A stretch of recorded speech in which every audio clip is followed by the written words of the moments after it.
Para Bolívar, la justicia era la reina de las virtudes. Para el gran mariscal Sucre, el alma de la república. Hoy, ese legado late en la doctora Luzmila Peña, hija de Bruzual Estado Apure, educadora y abogada con 25 años de impecable carrera en el sistema penal de Caracas, especialista en Derecho Penal y Laboral, magíster en Criminología y doctoranda en Derecho Constitucional. Una mujer cuya formación académica solo es superada por su compromiso inquebrantable de seguir construyendo patria, representante de la mujer venezolana que estudia, lucha y vive. Damos inicio a una conversación con identidad.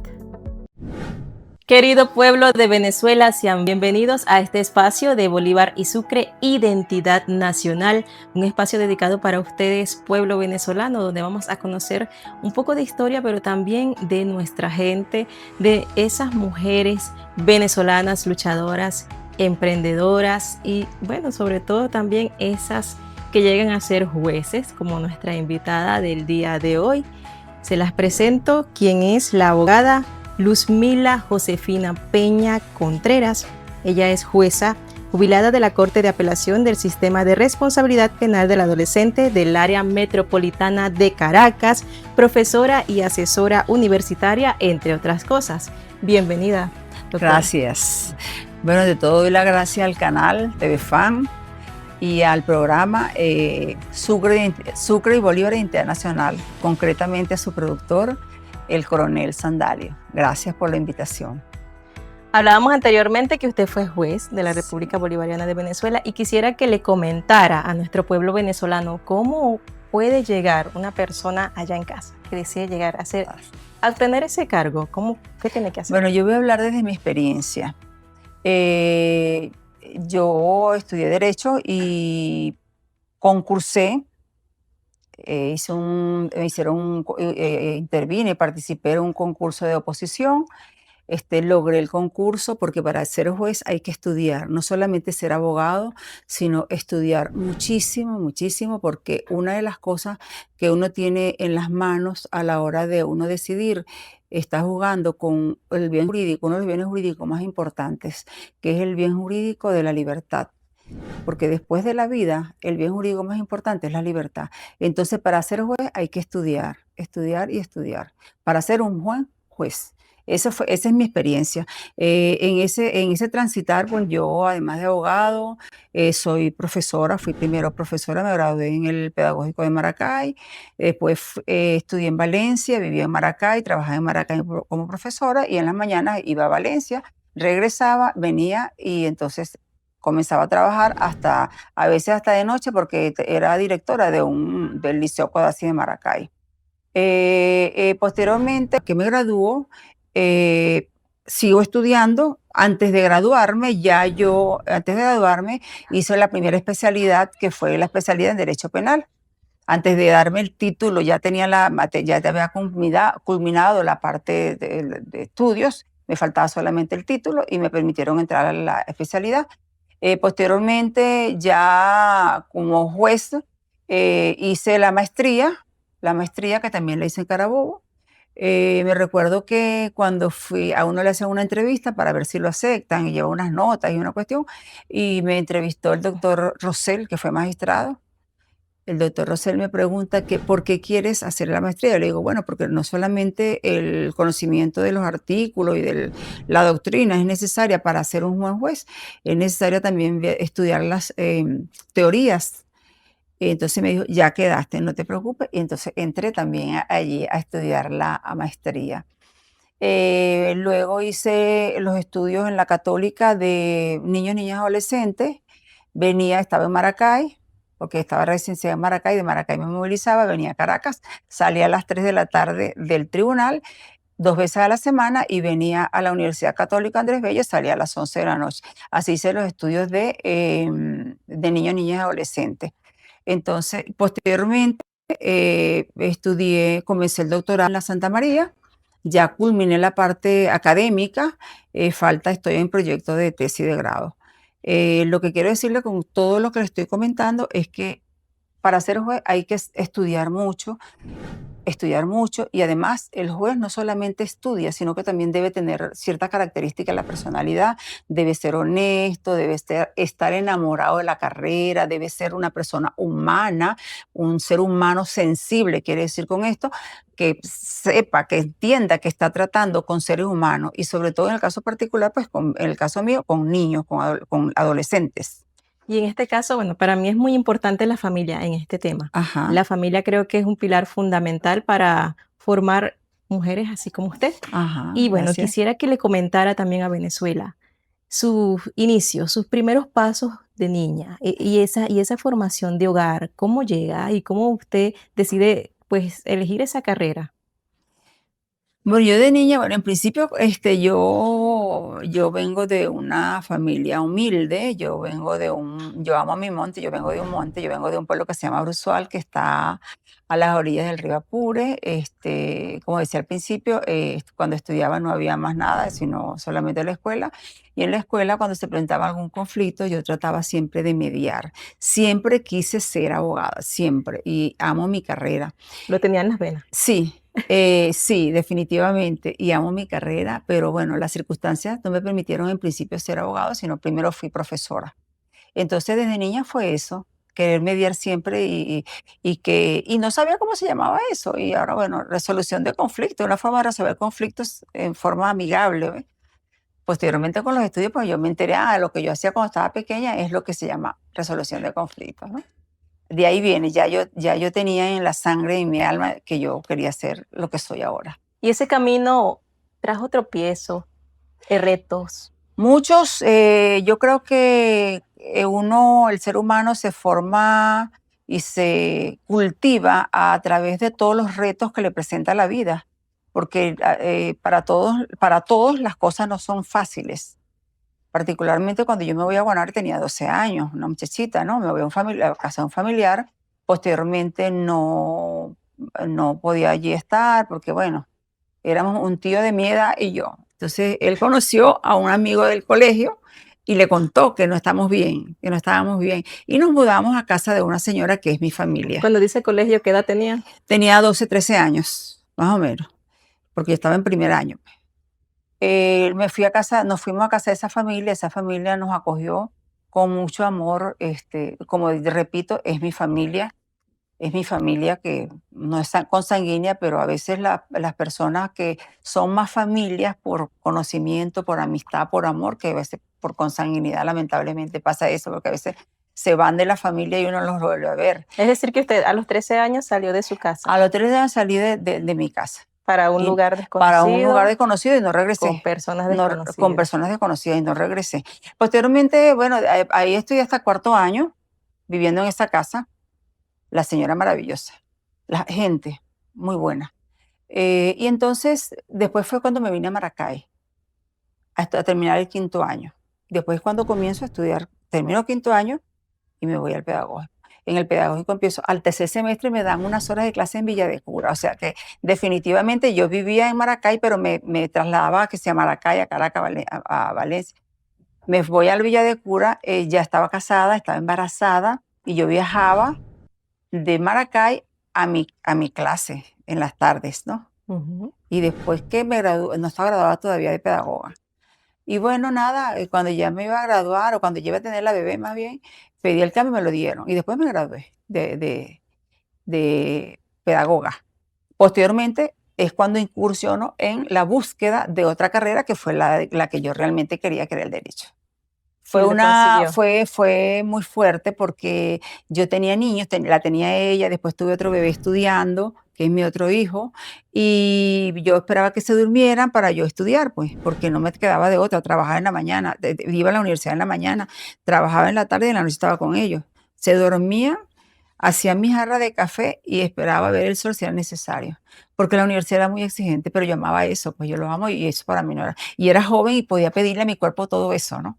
Ahorita ya no puedo hacer eso, pero yo le pedí muchísimo y me dio todo porque aquí estoy y Eso me es algo satisface todo lo que hago. excelente, esa es parte del sacrificio. Yo creo que Ese para uno paso, lograr las cosas tiene que sacrificar algo siempre. sí, el Sí, esfuerzo, claro que el sí, esfuerzo sí. constante. A veces a otras personas no les toca tan difícil, ¿no? Porque bueno, las circunstancias, pero hay Pero yo valoro mucho lo que he hecho y no, o sea, y me siento feliz de haber hecho lo Una que hice. pregunta antes de irnos a corte. ¿Cuántas Ajá. horas dormías?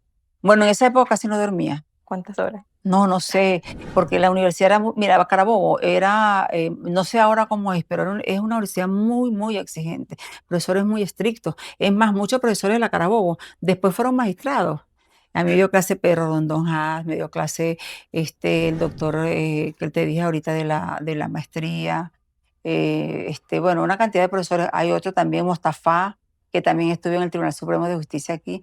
Varios profesores fueron magistrados, eran muy exigentes y muy preparados y había que estudiar para pasarme. Era muy fuerte, pero agradezco a mi alma mater, porque a veces la gente me pregunta de materias que no soy especialista y yo respondo, y es por el conocimiento que obtuve en ese momento.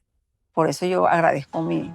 Y fui a visitarla cuando cumplí Excelente. 36 años de graduada, fui a visitarla y ya no está la universidad en ese sitio frente a la Plaza Bolívar de Valencia, sino que la pusieron para Bárbula, la colocaron para allá. Pero ellos, hay un director allí, un arquitecto que es como un museo, una casa museo, me recorrió todos los espacios y me senté en el lugar donde yo estudiaba. No, fue maravilloso, fue volver atrás, ¿sabes? Fue muy emotivo para mí volver a la universidad después de 36 años graduada. Ese día que cumplí 36 estaba en Valencia y yo dije, voy a la universidad hoy. Excelente. Se nota esa marca que dejó en usted su alma mater. Sí. Así como en cada uno de nosotros, los profesionales, de verdad que la invitación es al pueblo venezolano que se acerquen a los estudios.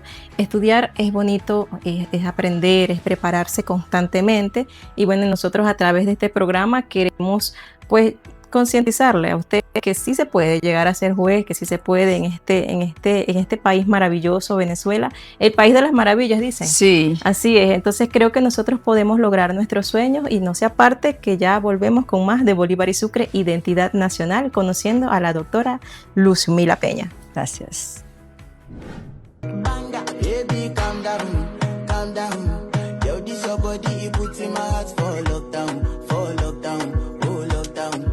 Yo, you sweet life, phantom, phantom. If I tell you say I love you, you know they for me, young girl, oh young girl. No, tell me no, no, no, no, oh, oh, oh, oh, oh, oh, oh, oh, oh, oh, oh, oh, oh, oh. Baby, come give me your lo, lo, lo, lo, lo, lo, lo, lo, oh, oh, oh, oh.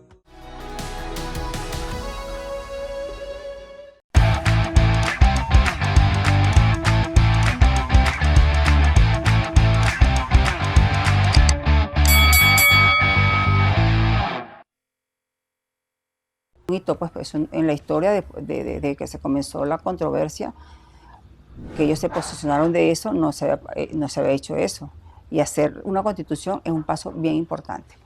Pues, bueno, mi experiencia como juez, bueno, ya hemos hablado un poquito de eso, creo, ¿no? Pero te repito, estuve en la Corte de Apelación de Caracas, de allí salí jubilada. Hoy cumplo dos años de estar jubilada de la Corte, de la única corte, es la única corte aquí en Caracas, del sistema penal de responsabilidad. Duré 15 años trabajando allí. Bueno, modestia aparte, ninguna de las sentencias, y me van a disculpar, nunca me declararon sin lugar en la TCJ ninguna sentencia, porque si yo tenía que ver el sol, yo lo veía para que las cosas salieran bien. Nos tocaron casos muy importantes, nos tocó un caso de un hacker que se metió en la cuenta del presidente de la República, de Hugo Chávez, cuando él estaba enfermo. Eso me tocó a mí ser la ponente. El muchachito vivía en el oriente y entonces lo trajeron para acá, para Caracas, y había la disyuntiva de que si dónde tenía que juzgarse. Después de realizar algunos estudios y de averiguar, efectivamente, el juzgamiento tenía que hacerse aquí en Caracas porque la sede central del Estado del presidente era aquí en Caracas. Había la duda y era aquí porque se realizó allá, pero él hackeó una cuenta acá, ¿no? Fue bien interesante, el muchachito se le dictó privativa de libertad, muy inteligente, pero bueno, no debió haber hecho eso. Otra de las experiencias aquí, bueno, tuve muchos casos importantes en la corte también, que nos permitieron pues aplicar la justicia, y como hablábamos antes de salir a cámara, es una gran responsabilidad cuando uno coloca la firma en una sentencia. Por eso yo insisto en que el juez tiene que estudiar, y son necesarias los concursos. El juez tiene que ser preparado, porque un juez preparado puede aplicar rectamente la justicia. Un juez que no tenga conocimiento no puede aplicar la justicia porque no sabe. Y uno de los bienes más importantes después de la vida es la libertad. Firmar una sentencia, eso es muchísima responsabilidad, porque en manos de un juez está la vida de una persona. Así es. Entonces, si tú juzgas a una persona como culpable y es inocente, tú me dirás, o sea... ¿Y qué Por eso siente? es que se dice que cuando hay duda, es mejor dar la libertad. ¿Y cómo se siente eso? Cuando usted tiene que hacer esa firma porque le va a cambiar la vida a alguien. Sí, yo eso? Cuando he tenido que firmar, que fueron muchísimas sentencias, yo me siento muy bien porque yo siempre he estado segura de lo que estoy haciendo. Nunca es empírico, es una cosa estudiada, preparada. Esos lapsos que dan para decidir, pues uno lo aprovecha para preparar la sentencia. Entonces yo he sentido mucha tranquilidad cuando yo firmo, porque sé que lo que estoy haciendo, una absolutoria o una condenatoria, es lo correcto en este caso concreto. Y en este caso, para poder pues tener ese juicio y quizás ese criterio, yo preguntaría, ¿cómo podemos afilar esa intuición? En mi caso, pues yo diría un discernimiento de espíritu, no sé, bueno, más mira, allá de eso, saber qué hacer si la persona es culpable o es inocente, ¿cómo saber? Claro, yo digo que cuando uno está en paz y tiene conocimiento, las cosas llegan. Yo agarro un caso, un expediente, yo lo leo, lo busco y yo ahí determino la responsabilidad, ¿es o no es? Después yo busco los argumentos, pero yo entiendo, con la lectura del expediente, puedo determinar si es responsable o no es responsable penalmente. Después busco mis argumentos, mis normas, mis leyes que me van a fundamentar y que voy a argumentar esa decisión. La intuición, yo digo que todo el mundo tiene intuición, y la intuición se desarrolla en la medida en que tú estés en paz. Estás en paz y las ideas te llegan. Y creer en eso, porque yo creo que es como dicen algunos psicoanalistas y que hay otro yo más adelantado que nosotros en este tiempo, en otros tiempos. A lo mejor van a decir, ay, esta doctora, no. Esta es mi forma. Yo lo considero, lo he leído, es ciencia para mí. Ok, y usted me está conversando tras cámaras que también las personas con sus gestos pueden decir mucho, y más a usted como jueza, sí, pues para tomar una decisión en este caso. Claro, por eso que el juez tiene que no solamente estudiar la parte jurídica, sino otras ciencias. Fíjate. Yo estudié PNL, programación neurolingüística, y eso me permitió a mí en muchas oportunidades determinar la responsabilidad, porque nosotros, los seres humanos, hablamos más con los gestos, hasta con la forma de vestirse, que con las palabras. Y los gestos tienen una comunicación, tienen un mensaje. Entonces, bueno, ese estudio de neurolingüística me permitió a mí terminar de sellar alguna duda que pudiera tener en una decisión con respecto al caso concreto. Y el hecho de tener la prueba viva allí, en el tribunal de juicio, por ejemplo. A mí me encanta juicio, a mí me encantaba juicio, porque yo tenía la prueba viva allí frente a mí. Y eso podía yo determinar, además de los testimonios y de las pruebas, por supuesto, la conducta hasta de los testigos, si mentían, o de la persona, el imputado cuando hablaba. Decía con sus gestos lo que uno estaba buscando.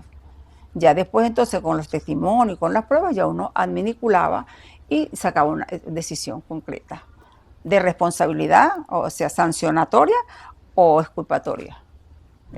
Y la intuición es así. Y no solamente para la parte legal, la intuición es para toda la vida. ¿Y cómo detectamos una mentira, por ejemplo? Pero mira, una mentira.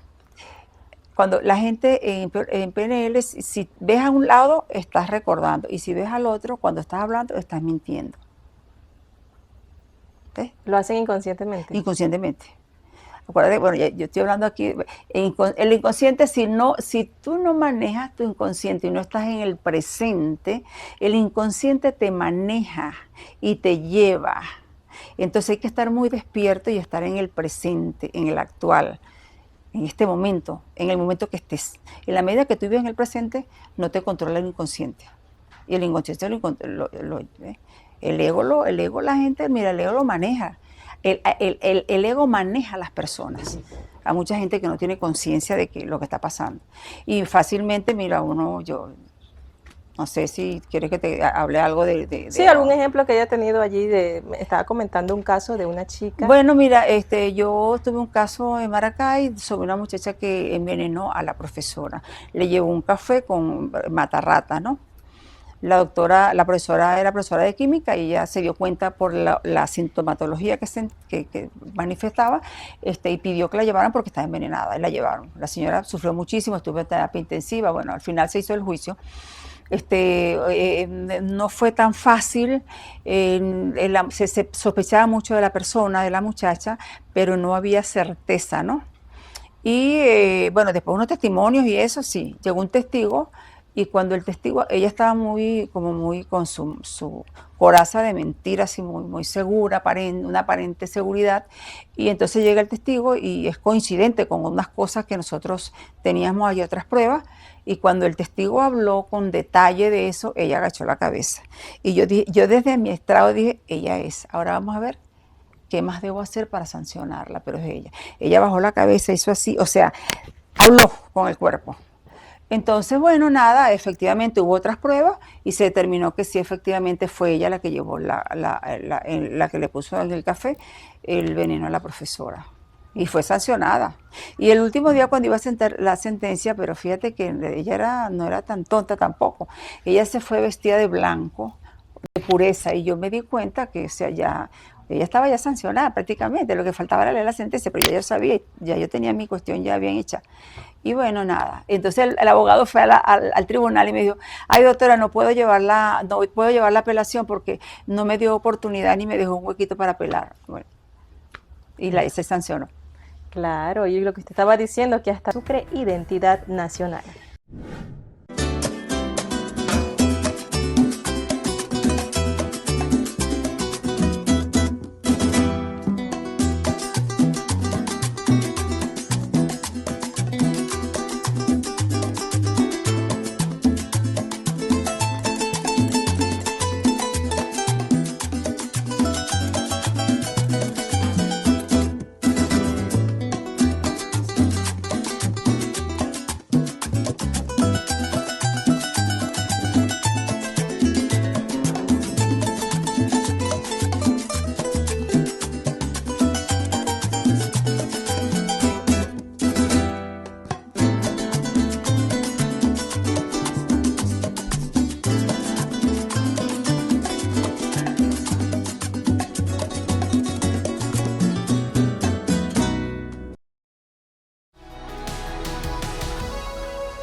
Seguimos. Comienza el juicio. En esa época la sanción más alta era 5 años y bueno, yo lo sancioné, pero como uno tiene la potestad, el juez de ejecución en el caso de adolescente, tiene la potestad de juicio, perdón, de darle la libertad o no, y también el de ordinario, el proceso ordinario también. Yo, de acuerdo a cómo yo veía al muchacho y al equipo técnico, pues ya le habían hecho sus exámenes, y a su familia, yo lo dejé en libertad. Y que él viniera después cuando le tocara en ejecución. Nosotros rotamos, siempre se rota, y yo estaba primero en juicio y luego cuando roté a ejecución. Estando en ejecución, el muchachito venía, doctora, ¿cuándo me va a poner preso? Yo le dije, hay una gente en cola, tienes que esperarte, como 2 o 3 veces. Le llegó el día, entonces vino, lo impuse y él estuvo detenido. Pasó el tiempo y un día me dice una de las asistentes del tribunal, doctora, la buscan, y yo, ¿quién? Bueno, un muchacho. Pero me dio el nombre, yo no sabía, no me acordaba, son tantos los que siempre pasan, son tantos casos que uno tiene. Entonces resulta que era el muchacho, pasó. Y me dijo, doctora, me mostró un papel. Y en el papel que me mostraba eran sus notas de la universidad. Por supuesto, ya había salido, ya había cumplido su sanción de la universidad. Y eso a mí me impactó y me emocionó tanto de ver que él estuvo en el barro como el lirio, porque estuvo rodeado de muchas personas con muchos problemas, ¿verdad? Y que él haya salido limpio. Yo lo felicité y si alguna vez logras ver este programa, me gustaría saber dónde estás, qué estás haciendo, si realmente ya terminaste tu carrera de ingeniero, que me imagino que sí, porque hace muchos 20 años. Me gustaría verte de nuevo porque sé que no me equivoqué cuando lo dejé en libertad por un tiempo, porque sabía que era una persona honesta y que él quería cumplir su sanción. Y me impactó muchísimo que él después fuera y me llevara las notas de la universidad. Así Estudiaba es. agronomía. Una historia que impacta. No, eso me impactó mucho, de Así ver es. que él sí logró. Y eso tiene que ver mucho con los valores de la familia, con los Así es. valores que establece la La familia. importancia de la familia. No, ¿Podemos mucho, mucho, destacar mucho. eso un poquito? Yo creo que el país logra mucho el desarrollo y todo si es la familia, porque allí es donde la gente se forma. Dicen los psicólogos que la primera etapa del niño es fundamental porque graba todo su patrón de vida futuro y todos los valores se inculcan allí. Anteriormente había un concepto de familia que para mí es un concepto como muy vacío. La familia es el núcleo de la sociedad, pero ahorita en la Constitución, que uno dice ahorita y tiene ya 26 años la Constitución, pero se establece que es el espacio donde se desarrollan los valores, la solidaridad, la unión, el compartir, muchas cosas, y es verdad. Cuando la gente interpreta y entiende ese concepto de familia establecido en la Constitución y lo aplica, tendremos una sociedad mejor, más justa, más proactiva, más preparada para la vida, pues. Así Ya es. eso es la familia, definitivamente. Mi experiencia como juez, porque además yo estuve también en la corte de adultos y tuve antes de tener la titularidad, cuando empecé un tribunal de municipio en La Victoria, Ok. antes, y yo, es la familia. Allá llegó una señora, decía, no, es que mis hijos todos son delincuentes. Yo le decía señora, su industria fracasó, porque el producto no salió como debía salir. Entonces, definitivamente la familia es importante. No solamente para el caso de los adolescentes, sino para los adultos, porque esos adolescentes también van a ser adultos. Claro, y la disciplina que ellos tienen que inculcar también, los valores, la disciplina, todo. La disciplina es para todos, es la base del éxito. Si no tienes disciplina en lo que tú haces, en lo que tú quieres, no logras nada. Tienes que tener un cociente intelectual muy alto, pero si no tienes la disciplina, no logras nada. Entonces, y la disciplina se inculca en el hogar, en la familia. Ese es todo, eso, ahí radica todo. Tendremos un país diferente cuando tengamos una familia que esté consciente del papel que como padre, como madre, sacar un tiempo para dedicarle, para enseñarlo. Porque hay papás y mamás que se lo entregan, tarea dirigida, el colegio, y no saben ni siquiera qué hacen. Eso es muy lamentable. Así es. Primero que si está cerca de él, está dando amor, porque además el amor es la base también de la autoestima. Yo siempre recuerdo a mi madre, porque mi mamá me dio tanto amor. Y es el resultado. Bueno, aquí estoy. Aquí estoy. Excelente. Se lo debo a ella. Excelente experiencia, ¿verdad? Experiencia Se lo debo a ella. Que a todo el amor que me dio. Que ha compartido con Venezuela, sí.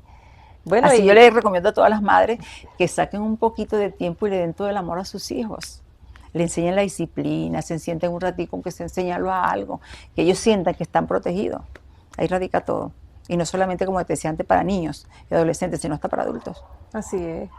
Esos adultos que caen es porque fueron abandonados. Y los niños igualmente.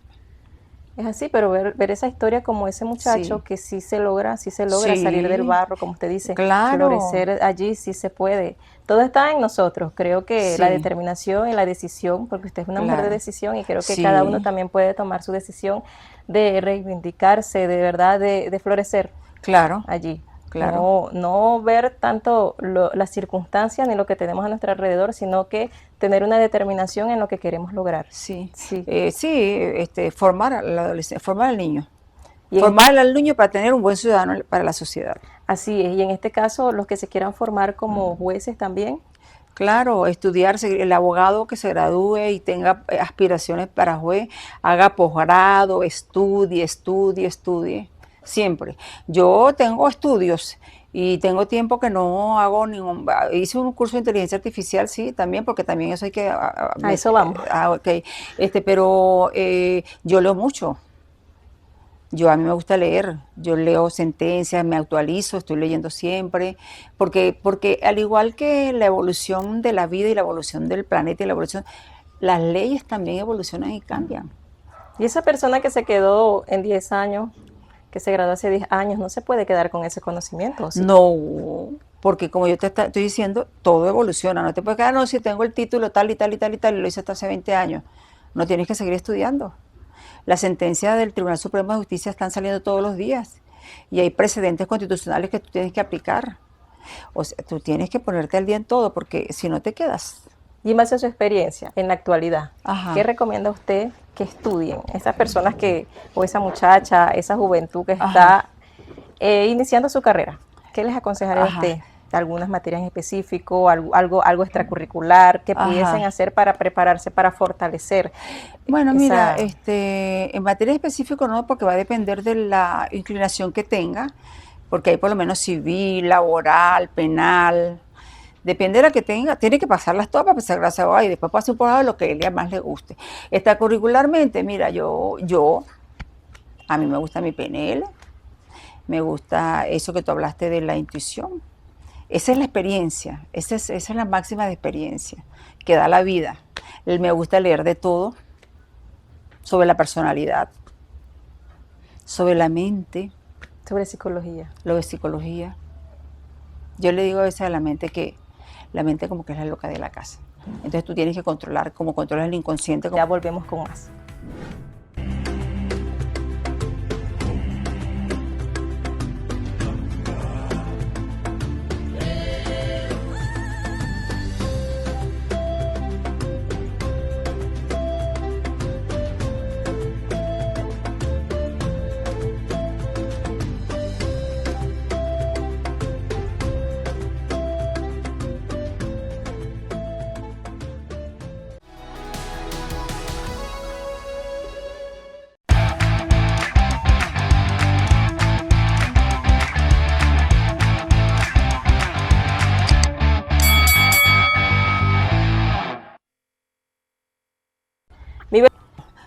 Los concursos de conocimiento, porque que no solamente eso, el concurso implica, además de los conocimientos, ellos nos hacen pues exámenes psicológicos, eso también es importante. De allí que yo aplaudo esa iniciativa de la presidenta de que ella esté reformando y que sea una reforma profunda, porque definitivamente donde no hay justicia, no hay paz. La justicia es la base de la paz. Así es. La gente está contenta, está tranquila porque se está haciendo justicia. Te decía, en cuanto a la espera, es el tiempo que la gente pierde. Por eso le digo la parte de la conciencia, ser consciente de que el otro también, su tiempo también es valioso. Y ser empático, ponerse en los zapatos del otro, no hacerlo esperar y esperar y esperar. Entonces eso es necesario, esa reforma es necesaria. Y qué bueno que la van a hacer y ojalá sea lo más pronto posible para que todo marche mejor, porque la justicia tiene que mejorar. Así es. Y nosotros los jueces son servidores públicos. Así es. Esa es la función del juez. Se dan al pueblo. Sí, servidores públicos. Sin ser amigos, sin servir público, buenos días, atender a la gente. Sí, estábamos hablando de la parte de los jueces y quería conversar también el tema de que más allá de los lujos, más allá de tener un gran despacho, más allá de eso, conversarle a toda Venezuela las horas de estudio constante que debe tener, tanto yo creo que para un caso como para también su preparación profesional. Sí, bueno, es importante no estar cómodo, ¿no? Pero más que eso, de un despacho así todo espectacular, es tener la responsabilidad de hacer las cosas bien. Sí, y el sacrificio constante hacia el estudio. Sí, y estudiar, cada caso es un libro. Cada caso es un estudio. Por eso te mantienes activo, porque no hay casos iguales. Y cada caso implica estudiar. Claro, tú tienes tus estudios generales y aún especialidad y profundidad de teorías, de doctrina, de sentencias del TCJ, de precedentes constitucionales, todo eso. Pero cada caso tienes que estudiarlo como un libro. ¿Y cuánto lleva más o menos en tiempo? Bueno, porque esos son laxos, depende del tribunal donde estés y depende de la etapa que estés, son laxos. Son laxos 15 días, depende de donde estés. Entonces en ese tiempo tú te preparas el caso, lo estudias y lo haces bien, pues. Hablando yo de, pues, quizás agilizar un poco eso, lo que usted dice, Ajá. que duran mucho tiempo, entonces saber qué Bueno, porque a tanto. veces se paralizan, a veces, bueno, hay juicios que duran 3 años. Llamo juicio porque el juicio es todo. Las audiencias incluyen todo el juicio. Una audiencia, entonces se hace una audiencia hoy, se hace otra de tanto tiempo, no vienen, entonces se alarga mucho y se pierde un poco el hilo de lo que tú llevas. Tienes que volver a empezar a leer porque imagínate, tanto tiempo. Los testigos olvidan cuando pasa el tiempo, no recuerdan con exactitud los hechos. Entonces hay que la Constitución está perfecta, cumplir los principios constitucionales, celeridad procesal. La Constitución lo dice, tenemos las leyes, tenemos todo. Falta preparar psicológica, mentalmente y formar al ciudadano, al juez, que es el que te está decidiendo. Y yo hablo solamente del juez, pero también está la secretaria, también está todo, todos forman parte del tribunal. Excelente. La atención del alguacil, la primera impresión de un despacho es el alguacil, la secretaria. Que la gente se sienta atendida. Eso es lo que necesita la gente. ¿Cuántas veces cuando estuve de juez, por lo menos en primera instancia, iban señoras y venían muy mal? Y yo hablaba con ellas y les explicaba, no le daba lo que ellas querían, porque no podía, porque había un delito y hay una sanción. Pero yo las oía. Claro, creo que ese es uno de los remedios. Oírla. Escuchar. Ellas se iban, cónchale, pero me oyeron, yo entiendo. Es que hay que hacerlo. Y la parte humana, como hablábamos antes, nosotros no somos robots. O sea, la inteligencia artificial que son robots, pero nosotros somos robots. Y por eso la inteligencia artificial, una de las cosas de todos los países que la están usando a nivel judicial, es que al final el juez es el que decide, no los algoritmos de la máquina, porque es el ser humano el que decide. Eso La es lo que nos inteligencia diferencia. artificial, claro, la inteligencia artificial es importante porque, bueno, agiliza los trámites, selecciona. Por lo menos en Colombia, en Brasil y en Argentina hay una inteligencia, ya es público, una inteligencia. Ya la están implementando. Implementando como que público, no es que la buscan, no, es que la institución se la provee. Interesante. Ajá, y entonces hay una inteligencia que va seleccionando los casos que son admisibles, los que no son, y ahorra mucho tiempo. Lo que hace la máquina en horas, en minutos, lo hace una persona en meses. Entonces eso ahorra el tiempo para que el juez tenga más tiempo de estudiar, ¿sabes?